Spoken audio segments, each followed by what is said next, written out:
Hey everybody, welcome to episode 1 of the Lurid Lore podcast. I just kind of wanted to start this as a creative outlet for myself. I work a lot, I go to school, I just needed something to kind of bring that creativity back, and I love podcasts, so I figured that this would be a good way to do that and get that creativity out while sharing my work, I guess, with other people. But so if you don't already know, this is a paranormal podcast where it would be great if you guys would email me and send me your stories. Maybe once we kind of get this thing rolling a little bit, we might even be able to have guests and interviewers, and we can, just sit down and enjoy some spooky stories together. But I got into the paranormal at a really young age. I feel like my earliest memory, I was probably about 6. We would always go to Texas, and it's a 17-hour drive from where we lived. So, midnight rolls around, and my dad would always be like, hey, you want to be my co-pilot? And me being so young, I'd be like, absolutely. Because, let's face it, who doesn't want to be, staying up late and, hanging out with your dad when you're, a little kid? And every time we would always listen to Coast AM, and that's kind of where it all started. We would just laugh at the people's stories, and I'd get spooked, and it was just a fun way for us to bond, while at the same time him kind of showing me the things that he enjoyed as well. I also am into it because my mom, she's really into scary stories, so her and we would listen to them, and she'd help let me watch movies with her. I remember I was 10, and we would watch the Hannibal Lecter movies, and I always loved those. And so she's my scary movie buddy. And since this is the first episode, and I don't know how many people are going to listen, the ones of people listening, I thought I would just go ahead and share my experience, since, like I said, this is the first episode, and, don't really have anywhere to go from, or just, kind of like a trial, I guess. But if you did want to share your stories with me, and I could read them on air in a future podcast, just email me at luridlorepodcast@gmail.com. I'll put a link somewhere. I don't really know where yet, but there will be a link with the email and all that stuff. So why don't we get started? I guess my first paranormal experience, first-hand account experience, I want to say 11 or 12, and which a lot of you know or may not know. Sometimes around the time of puberty, a lot of preteens, teenagers, whatever, they will experience more paranormal events. I think a lot of people say it is because they're more open, and just their body changing, and they haven't quite left childhood, but they're not quite into adulthood yet. They're just kind of in this limbo area, so it seems like they're more susceptible to hauntings, so to speak. And also, I will state now, just because I forgot to earlier, I am what I refer to, and I've heard more than one person refer to this before as well, but I am what you would call a skeptical believer. I have seen things, or at least I feel like I've seen things, I've heard things, other people have shared things with me, but I don't necessarily know if I believe it. It just seems too real, I guess. I don't really know how to, but it's I'm a believer, but I'm not going to just jump to paranormal right away. I've seen things, definitely, but was it just my mind? Was it just a trick of the light? Was it just something out of the corner of my eye? I don't know, because we don't know the answers, but that's what's fun about scary stories and about horror and people's first-hand experiences with the paranormal and just creepy stuff in general, is because with that kind of stuff you really don't know, and I think that's what makes it more interesting and more entertaining. It's just the fear factor of it and the unknown. But going back to my first experience that I recall, like I said, I was 11 or 12. I don't remember exactly, but it was before 13, because 13 was when they converted the bigger bedroom into my bedroom, rather than me sleeping in a virtual walk-in closet, if you will. But so my mom was at work. My dad, he worked midnight, so he was sleeping. I'm trying not to bother him. I'm trying to just keep to myself, being quiet, playing around with my Barbies or something. I don't know. I feel like I was playing with my Barbies. Anyway, so I was in what we referred to as the toy room, which was the bigger of the 2 extra bedrooms. It's just kind of where they put all of my toys because I was younger and we needed somewhere to put them. So I would be there I remember I had the door open, I don't know, just because I didn't really believe in privacy then, and then on top of that, I was basically the only person home with my mom being gone and my dad sleeping, and I was just playing around, and this like shadow figure like slowly creeps by the door, kind of stops midway and like looks at me. And I didn't really think anything of it at the time. He just kind of walked away, and I just kind of sat there, and I was like, what was that? Was that anything? And so I got up cautiously, mind you. I was a little nervous about that, and so I walked out into the living room. I didn't see anybody. And then I was like, well, my dad could have just gotten up to like use the restroom or something. He does sleep during the day. So I didn't really want to wake him up. I didn't want to go in there because like the door was creaky. And like I said, he's like a vampire, sleeping during the day, wake at night. I didn't really want to disturb him, but like I like carefully opened the door and he was dead asleep. I didn't even wake him up when I opened that door. So thank God. So that's when I kind of started to realize that maybe there is something else out there. I mean, it's a possibility. And from this first account, like I said, I do listen to a lot of Coast to Coast. There's a ton of like different podcasts and things I listen to too, which I would be more than happy to share if any of you guys are interested. But I do remember several years later, I was in my early 20s. I want to say I was probably like 4 or 5 years ago, roundabouts. I don't really recall the exact year, but I was listening to an episode of Coast to Coast, and a woman, Heidi Hollis, was on. She was talking about the Hat Man and her experiences with that, and then I kind of recalled that event from my childhood, and I realized, like, oh my gosh, did I just like have an experience with the Hat Man? I mean, granted, it was so long ago. I mean, I don't know. She also has a book too, which I will gladly let you know what that is as well if you're interested.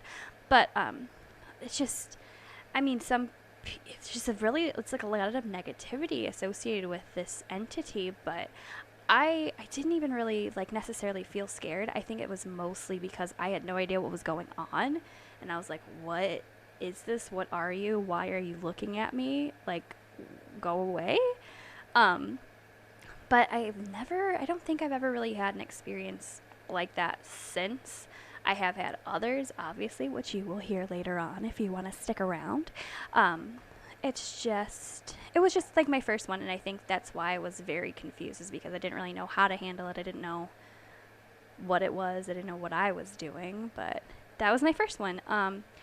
And another one, I guess, going back to my dad being asleep, it seems to be a reoccurring theme in some of these, but this was more recently, I would say within the last 3 years, probably even less than that, but I was visiting family. I live about 2.5 hours away from my hometown, so I do try to visit as often as I can, and I remember it was me, my mom, and my Aunt Mimi, and we were just sitting in the living room, hanging out, having a good time, and I heard that door, like I told you previously, that my parents' bedroom door is very creaky, very loud. It's very noticeable when you open it.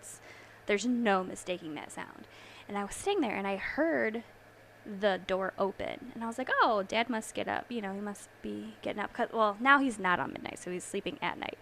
He works really weird hours. He's always worked weird hours, but so I was like, oh, he must, be getting up just to say hi or use the restroom or something. So I look over there and I see something go in the room, and I was like, oh, okay, maybe I just misheard, and maybe he was going back in or something.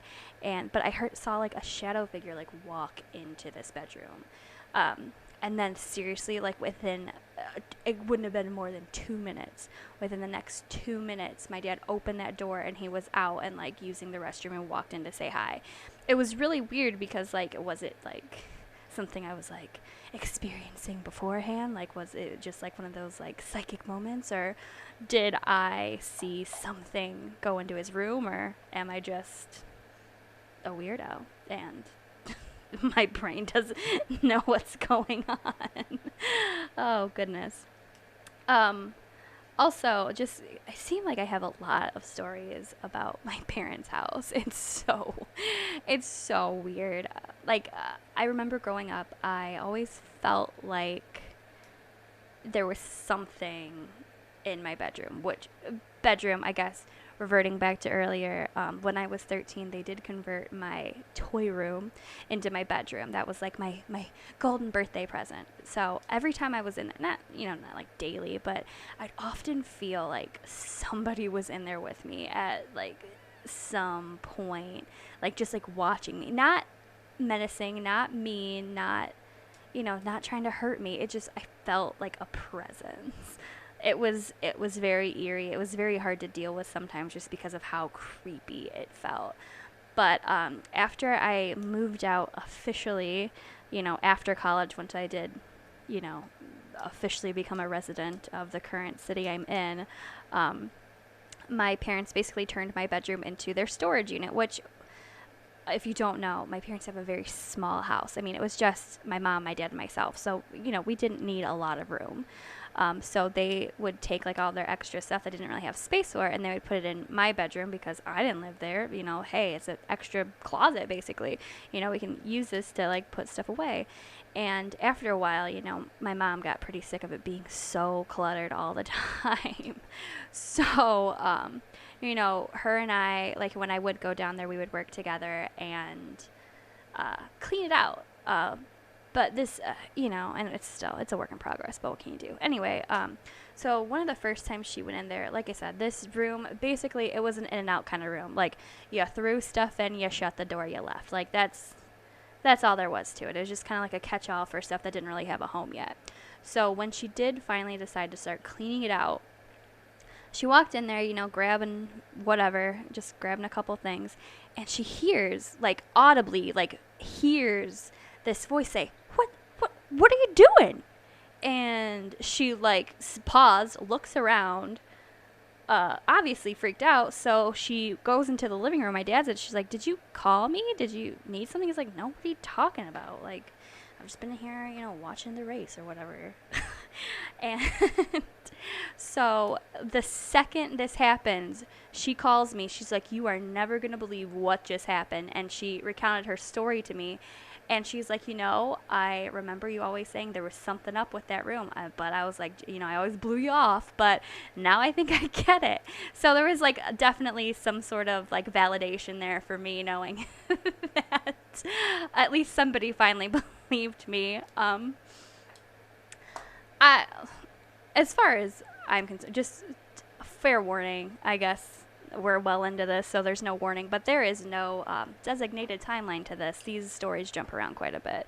So, like I said, most of them are going to start after. I'm past like the young child phase, but anyway, 17, 18 until 2021, so maybe not even that long. Honestly, I was probably only there for like 2 years most. I was a CNA for a couple years. Oh my gosh, worst job ever. I mean, I commend those who do it for a living and enjoy it. It was the hardest work I think I've ever done. It was rough going in there every day. But there was a lot of weird stuff that went down in that nursing home. Oh my gosh. So I think one of the first things that I can recall off the top of my head was there was a room towards the back of the hall that I was usually assigned to, and one of the gentlemen had passed away recently, like within the week, and then the other, he was able to go home. It was one of those nursing homes where, you either went forever or you just kind of were there to like recuperate, like a rehab almost. So that room was completely empty, like minus the mattresses and like the furniture that goes in there. So I took on a midnight shift because I'm young and I like money, and I'm a struggling college student, so I always needed it.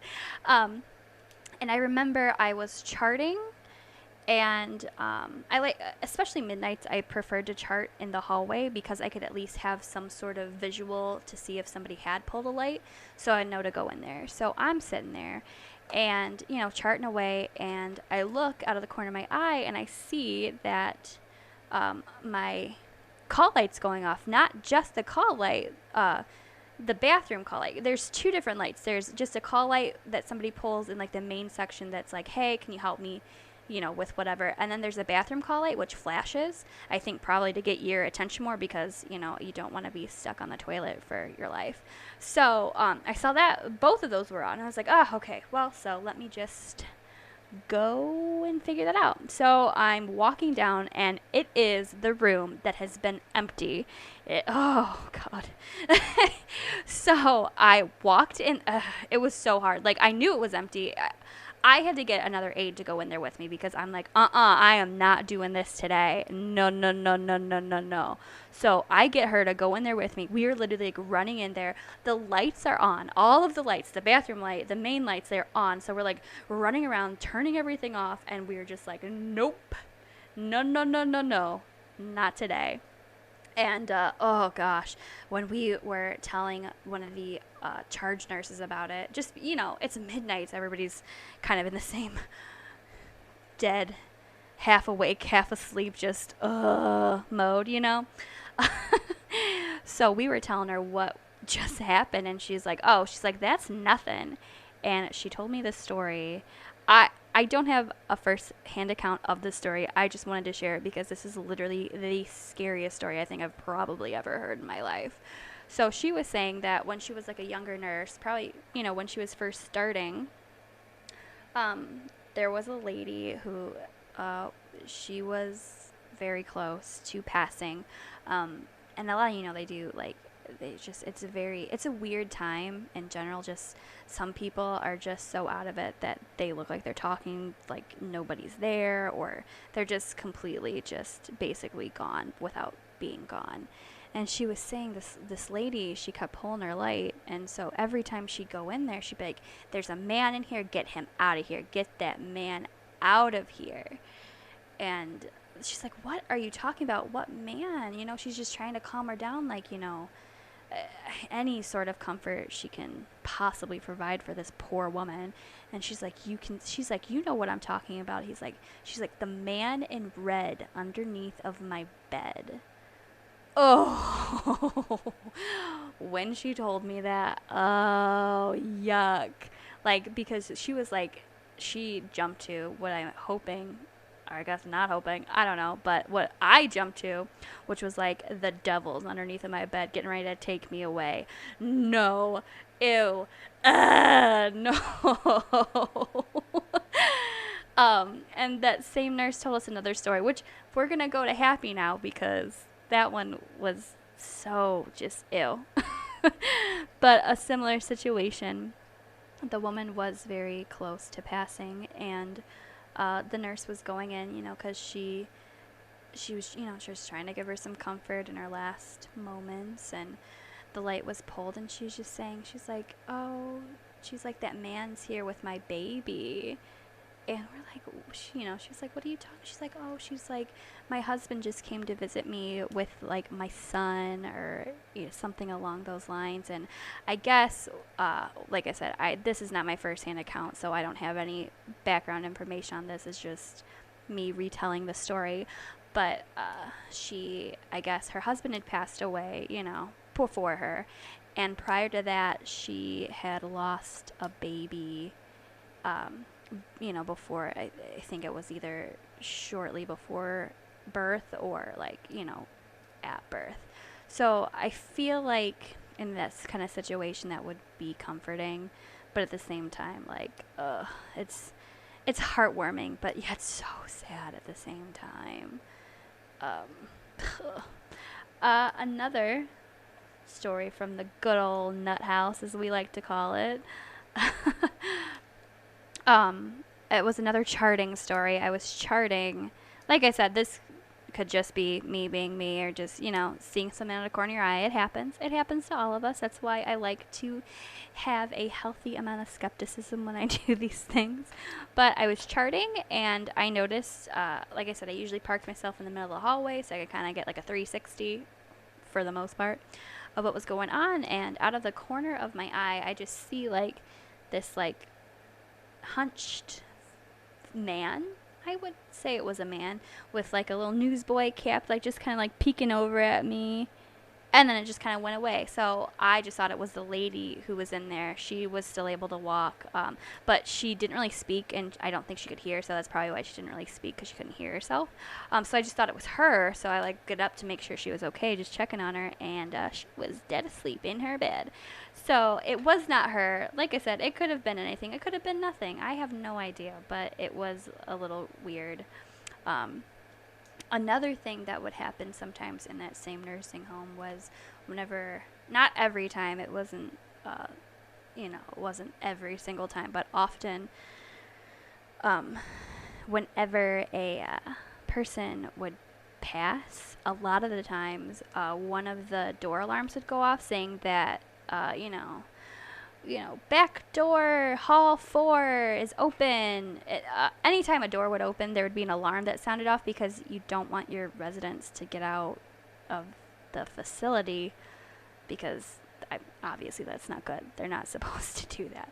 So like those would always go off, and we check them, but like whenever that would happen, like you knew like somebody had passed, because you'd run down to that hallway to make sure that person was okay and not trying to get out, and there was nobody there. So that was super creepy.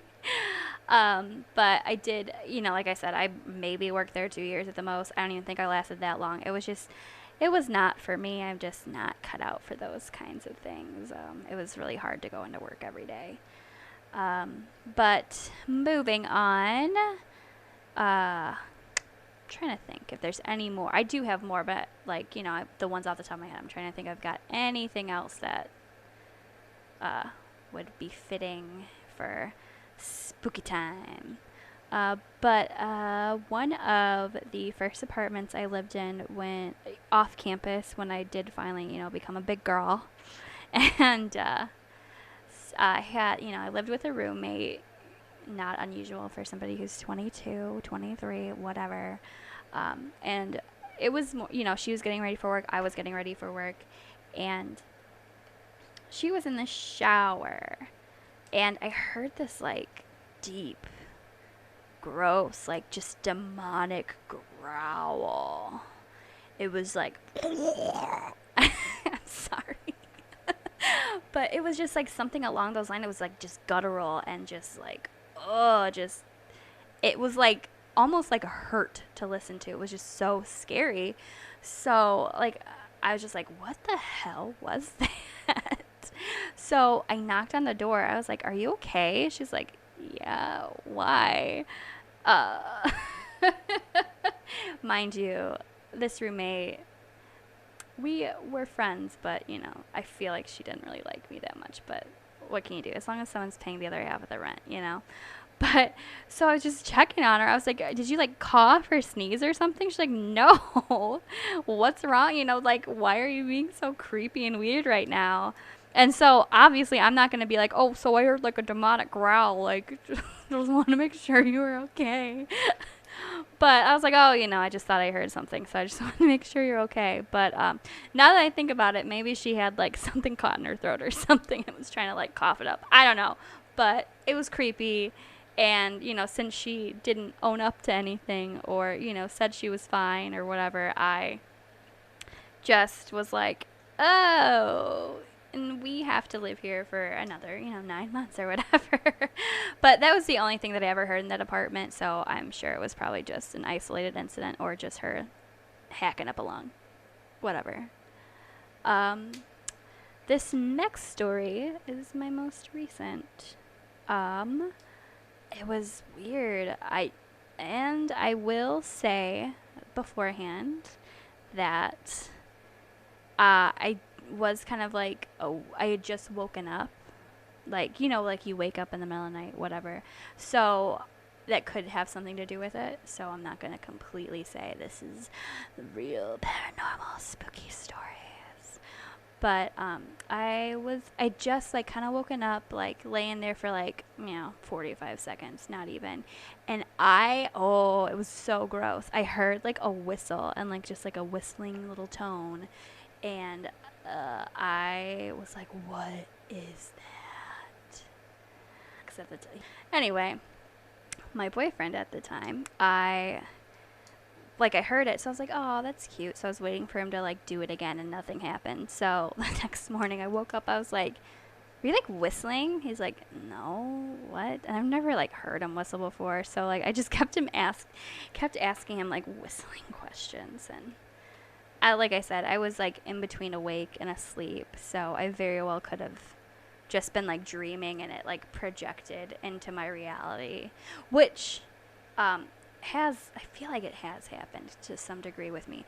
Another scary story, not necessarily paranormal related, but this was, like I said, a couple years ago. I'm still in my 20s, but I was in my early 20s.